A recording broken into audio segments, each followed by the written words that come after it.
I'm here on a hot August day trying to get away from the hustle and bustle of the city.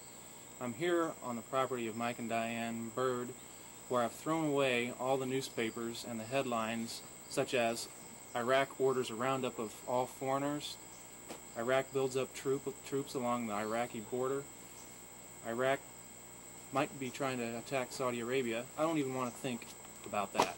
What I want to do is have a nice relaxing day here in Shoals, Indiana. Several things that we can do to have a relaxing day might be to take a stroll in the vineyard. We're on the old Otto Bird property right now. We're going to take a walk in his old vineyard. This is a beautiful panoramic view of the Bird property. Now we're up here on the vineyard taking a walk. My granddad used to have a bunch of old grapes. We used to have a bunch of grapes down here. I consider this to be a pretty relaxing part of being here. We've just come back from the vineyard. Now here's a panoramic view of where we used to play basketball. I made that basketball backboard with Eric and Donnie, and we used to have a lot of fun there. After I got out of college, we moved it. Now we have a high-tech basketball court closer to the house. Now my sister Donnie and I are going to take a little walk down to the river and see what the waterfall looks like today. That should relieve a little tension. We're going to go down this very treacherous hill, try to watch our step. This hill is one of the most dangerous hills in Martin County. Many people have fallen down on this and drawn a little bit of blood. As you can see, you have to watch your step every step of the way. Whoa! There's a look up the monster hill we just came down, and you can tell it's overgrown by weeds, but that's the hill. When we speak of the hill, that's it. What's this called? We're on the way to the swimming hole. We used to go down here every summer, almost every day. We used to play wiffle ball on this field. There's soybeans now. But this is a path we took to where cool water is. And sometimes we'll bring soap down here with us. Yep. So we done to take a bath. Took a bath in the river instead. Those hot summers in Indiana sure did feel good, didn't it? Sure did. I don't know if it's safe for the camera though. I wouldn't risk it. There's a good shot though of where we used to swim. Where is it? It's a real good shot of where we used to swim. Right there at where the rocks are. What do we call that? Swimming hole? It's probably about 8 feet deep. The falls. Oh, the falls is right there, but right over here by that log, we called that the swimming hole. It took us about 3 years to get brave enough to cross the river, and we used to dive off that log. It's probably about 8 feet deep now. Yeah, and we saw lots of snakes come out from under that log too and swim right in between us.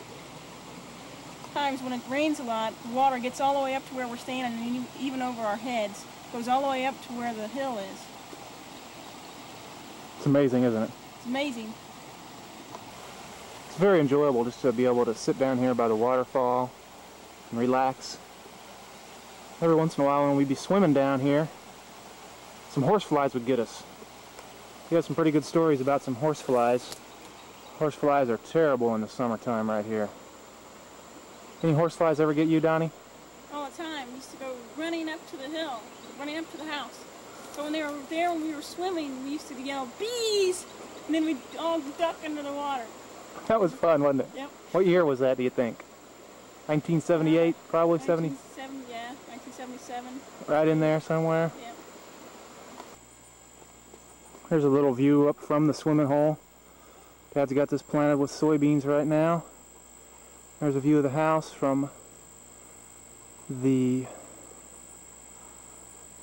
southeast. Middle of the summer.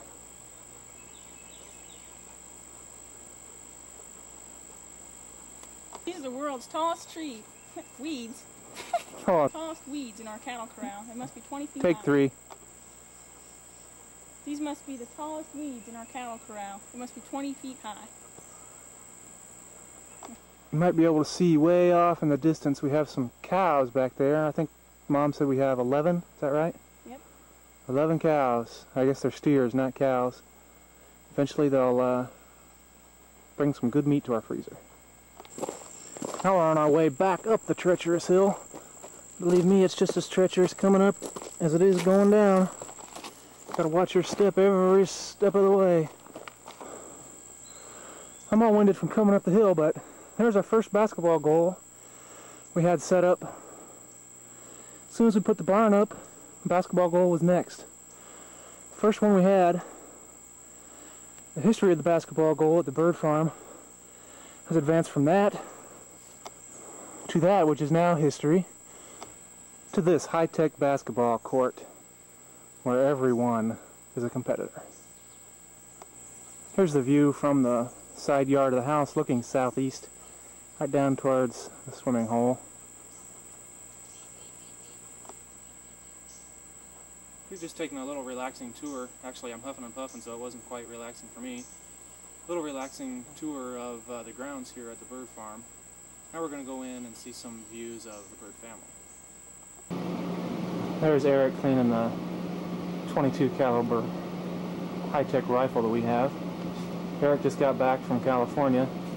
Eric, can you tell us what kind of job you're getting right after college, where you're going, what you did in California, and just give us a capsule of what you've been doing this summer? Well, I'm in a program called Teach for America, and we're going to teach little kiddies. And we started off in what age are the kids? we're all kinds of kids. Does the gun have anything to do with it? The gun is called our new discipline control. It's a new wave in education, and it seems to be working fairly well. You set it on your desk? Yeah, hang up on the wall. Elementary kids, grades K through 6 is what most of us are going to be doing. And I taught first graders in California, student taught for 6 weeks, 5 weeks actually. And I'll be going to New York City, and I have no idea what age group, but I'll be in Queens, right by the airport. Are you excited about it? Yeah. Are you apprehensive about it? It's a major life change for me. Well, actually not, but this is my new career. And were you kind of apprehensive about it before you got out of college? Did you become more comfortable with it as the summer went by? Yeah, I had no idea what I was going to do. I was kind of strange about it, and I decided I was going to teach, and I was kind of happy. But then, now that I'm kind of into the routine of already teaching everything, I'm just floating into the new things. Now are going to be getting a house or an apartment. It's hard to do in New York, isn't it? Buying food, cooking it for myself, and generally just dealing with life and money. What do you think about your little sister? Well, she's doing all right.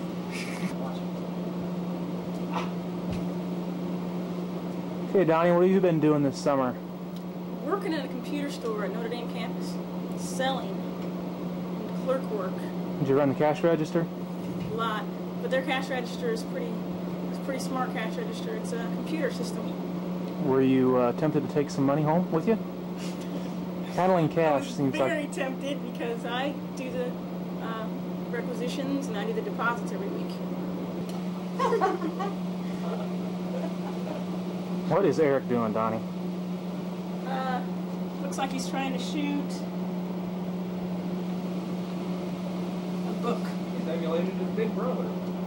Yeah, a little that's right. shooting right now. When do you go back to school, Donnie? I go back the 23rd with Eric and Mary Sue. You're a senior in college, right? I'm a senior in college. Get a single this year. Rah, rah. What kind of classes are you going to be taking? Pretty much program of liberal studies things. I'm not really excited. I'm really looking forward to taking my drawing class, my one elective. And I might take a biology class because now I'm thinking of going into science, becoming a scientist instead of doing liberal arts as I was doing for my whole college career.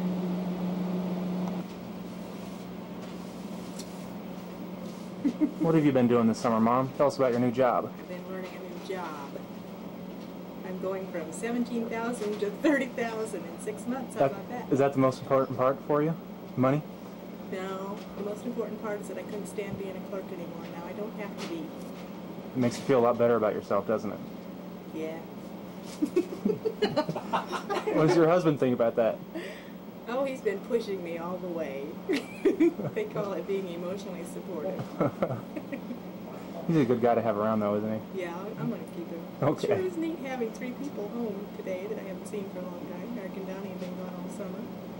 Marty's been gone for a long time. Eric and Donnie have been traveling the world, haven't they? Yeah.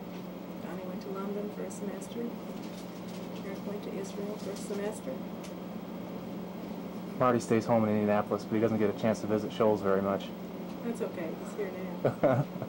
With his new toy. I value these visits, I think, just as much as you do. Good.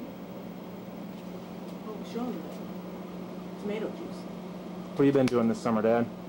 Well, this is the first time I've looked into this red light, and I've often wondered how people know a camera's on and how obvious the red light is. I see it's kind of obvious, not real obvious on the small camera. I've been taking care of cattle, doing some reading, and pumping Diana, keeping her afloat in her trials with the gold bond, and getting ready for a course I'm going to teach this fall up at IU. What's that course called? Reading Across the Curriculum. It's a required course for all kids in the education program, and it has to do with language and reading, and how educators have to be involved in the process of helping students read literacy. You earned a master's degree in education this spring, didn't you? Not this spring. I finished that up in August of '89. So I've had a year to kind of relax down here at Lost River and re-examine my values and slow down again after speeding up at Bloomington and enjoy the wind coming down through the hollers, the turkeys and the possums and the raccoons down here. Slowing down a lot. It's a beautiful, beautiful place to live, isn't it? It is. Is there any more education for yourself in the future? Always learning. And maybe on a formal basis up at IU, maybe for become an education specialist, but probably not. I'm pretty happy with the way things are right now. Being a cowboy part-time, being a poet part-time, being a teacher part-time. And a person all the time. Are you still there?